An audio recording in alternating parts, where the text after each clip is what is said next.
विद्यार्थी मित्रांनो, तुमचं स्वागत आहे जी.के मास्टर मराठीवरती. आज आपण 30 प्रश्न घेतलेले आहेत, एकदम हेवी लेवल, आणि मागील प्रश्नपत्रिकेत हे आलेले प्रश्न महत्त्वाचे आहेत. व्हिडिओ शेवटपर्यंत बघा आणि व्हिडिओवर नवीन असाल तर लाईक आणि सबस्क्राईब करायला विसरू नका आणि तुमच्या मित्रांना पण शेअर करा. चला तर सुरुवात करूया प्रश्न क्रमांक 1 पासून. दिवाण ए रियासत हे खाते दिल्ली सल्तनतील कोणत्या विषयाशी संबंधित होते मित्रांनो? दिवाण ए रियासत हे खाते दिल्ली सल्तनतील कोणत्या विषयाशी संबंधित होते? तर ते बाजार नियंत्रण याची संबंधित होते मित्रांनो. प्रश्न क्रमांक 2 आपला घेऊयात. महाराष्ट्रातील पांडवलेणी कोणत्या शहराजवळ आहेत? तर ते नाशिक जिल्ह्याजवळ आहेत मित्रांनो, पांडवलेणी. प्रश्न क्रमांक 3 आपला. पुनरावृत्ती अलंकार असलेला शब्दसमूह कोणता आहे?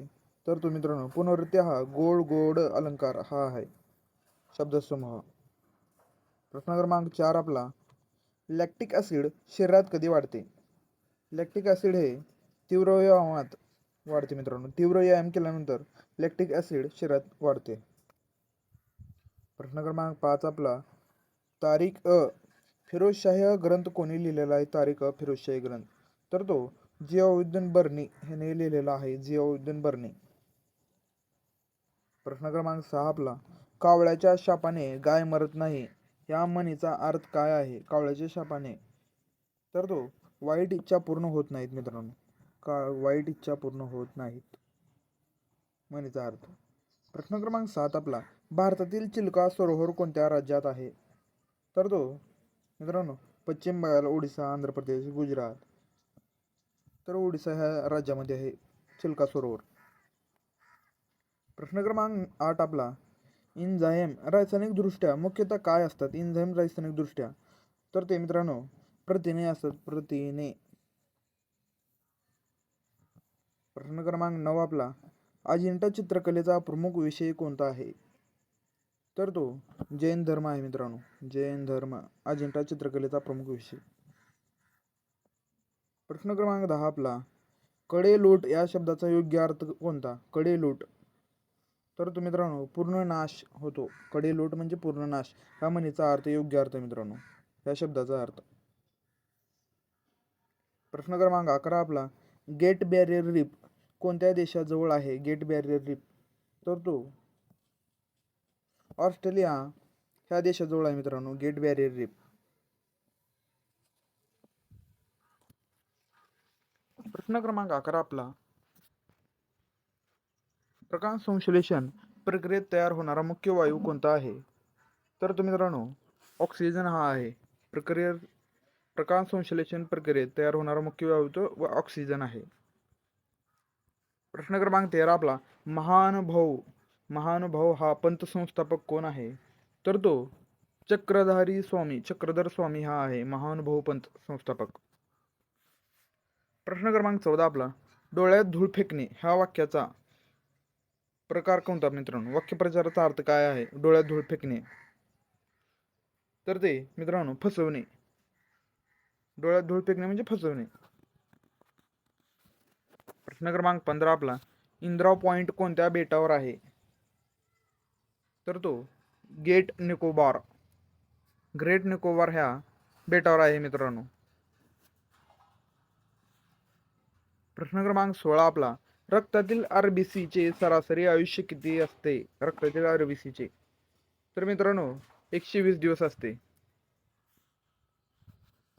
प्रश्न क्रमांक 17 आपला मित्रांनो.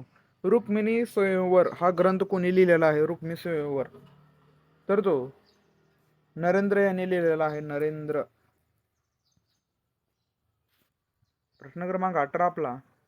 जशास तसे ह्या शब्दसमूहाचा प्रकार कोणता आहे? तर तो पुनरावृत्ती हा शब्दसमूहाचा प्रकार आहे मित्रांनो. प्रश्न क्रमांक 19 आपला. नाथुला खिंड भारताला कोणत्या देशाची जोडते? नाथुला खिंड, तर ते चीन तिबेट हे जोडते, चीन तिबेट. प्रश्न क्रमांक 20. विटॅमिन B12 मध्ये कोणते धातू असते? तर ते कोबाल्ट हे असते, कोबाल्ट. विटॅमिन B12 मध्ये कोणते धातू? तर कोबाल्ट. प्रश्न क्रमांक 21 आपला. अष्टप्रधान मंडळात सुमंत कोणत्या कामासाठी होता? तर तो परराष्ट्र व्यवहार ह्या कामासाठी होता मित्रांनो. प्रश्न क्रमांक 22 आपला, नाक खुपसणे ह्या वाक्यप्रचाराचा अर्थ सांगा. नाक खुपसणे, तर तो हस्तक्षेप करणे मित्रांनो. नाक खुपसणे म्हणजे हस्तक्षेप करणे. प्रश्न क्रमांक 23 आपला, भारतातील सर्वात मोठ्या गोड्या पाण्याचे सरोवर कोणते आहे? तर ते उल्का सरोवर आहे. उलर सरोवर मित्रांनो, उलर सरोवर. प्रश्न क्रमांक 24 आपला, मायटोकॉन्ड्रियाला काय म्हणतात? मायटोकॉन्ड्रियाला काय म्हणतात? तर ते पेशीची ऊर्जा केंद्र म्हणतात. पेशीचे ऊर्जा केंद्र. प्रश्न क्रमांक 25 आपला, लीळाचरित्र कोणत्या पंथाशी संबंधित आहे? लीळाचरित्र, तर तो महानुभव. महानुभव ह्या लीळाचरित्र कोणत्या पंथाशी संबंधित होता? तर तो महानुभव ह्या संतांशी संबंधित होता. प्रश्न क्रमांक 26 आपला, अट्टहास ह्या शब्दाचा अर्थ काय? अट्टहास, तर तो मोठ्याने हसणे. अट्टहास म्हणजे. प्रश्न क्रमांक 27, पामीरचे पठार कोणत्या नावाने ओळखले जाते? पामीरचे पठार, तर ते जगाचे छप्पर म्हणून ओळखले जाते मित्रांनो. प्रश्न क्रमांक 28, मानवाच्या शरीरातील सर्वात मोठा अंतर्गत अवयव कोणता आहे? तर तो यकृत आहे मित्रांनो. यकृत मानवाच्या शरीरातील सर्वात मोठा अंतर्गत अवयव, तर तो यकृत आहे. प्रश्न क्रमांक 29, शिशुपालवध हे महाकाव्य कोणी लिहिलेलं आहे? शिशुपालवध हे महाकाव्य, तर ते मित्रांनो महाग याने लिहिलेलं आहे. महाग. प्रश्न क्रमांक 30 आपला, काना मागून येऊन तिखट होणे ह्या म्हणचा अर्थ काय मित्रांनो? तर तुम्ही याचं कमेंटमध्ये उत्तर द्या. आपले 30 प्रश्न कंप्लीट झाले. 30 पैकी तुम्हाला किती बरोबर आले ते कमेंट करून नक्की सांगा. आणि व्हिडिओ कोणत्या टॉपिकवर आणायचा आहे ते कमेंट करून नक्की कळवा. आणि व्हिडिओ शेवटपर्यंत बघितला असाल तर लाईक आणि सबस्क्राईब करायला विसरू नका. आणि तुमच्या मित्रांना पण शेअर करा. चला तर येणाऱ्या व्हिडिओमध्ये भेटूया. धन्यवाद.